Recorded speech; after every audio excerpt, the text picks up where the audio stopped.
কখনো কখনো জীবনে এত কঠিন সময় আসে, এমন কিছু আমাদের সাথে ঘটে যা আমাদেরকে শেষ করে দেয়, আর আমরা জীবনের কাছে হেরে যাই, হতাশ হয়ে পড়ি। সমস্যা তো জীবনে হাজারো আসে, কিন্তু সেখান থেকে বাইরে বেরিয়ে আসার কোনো রাস্তা আমরা খুঁজে পাই না। আর না তখন কেউ আমাদের কষ্ট বুঝতে পারে, আর না কেউ আমাদের কষ্ট দূর করতে পারে। কথা হলো, এরকম মুহূর্তে আপনি নিজেকে কিভাবে কন্ট্রোল করবেন। একটা গল্প বলি। একবার একটি শহরে অনেক ধনী একটা লোক ছিল। সে অনেক বড় ব্যবসা করত, আর তার জীবনের সমস্ত রকমের সুখ ছিল। বিলাসিতা বলতে যা প্রয়োজন তার সবকিছুই তার ছিল।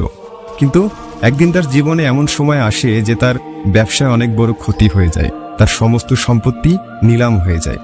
সে সারা জীবন যা কিছু অর্জন করেছিল সেই সব কিছু কিছুদিনের মধ্যেই শেষ হয়ে যায়, আর রাতারাতি তার সব কিছু বদলে যায়। এমন অবস্থায় সে এতটাই ভেঙে পড়ে যে সে মনে মনে ভাবে, এই জীবনের থেকে ভালো আমি এই জীবনটাকে শেষ করে দেব, আত্মহত্যা করে নেব।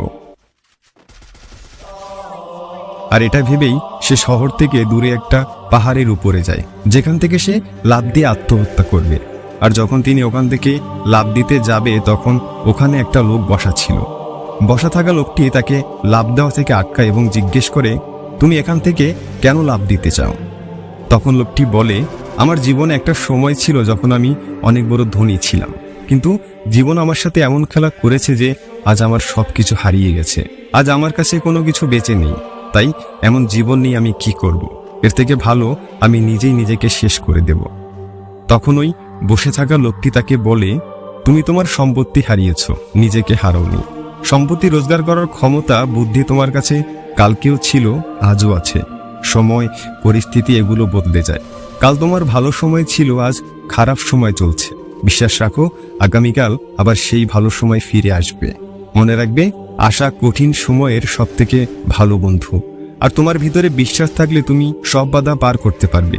এই কঠিন সময় তোমাকে ধ্বংস করার জন্য আসেনি, এটা তোমাকে আরো ভালো, আরো মজবুত করার জন্য এসেছে।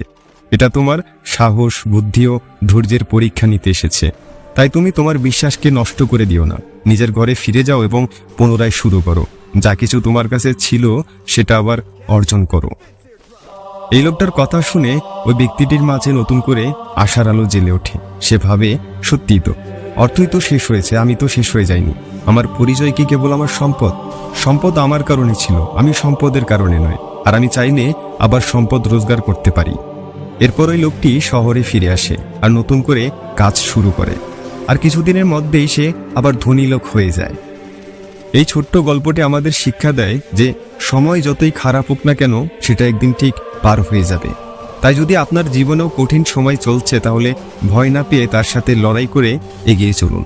মনে রাখবেন, রাত্রি যতই অন্ধকার হোক না কেন, সকালটা অবশ্যই আসবে।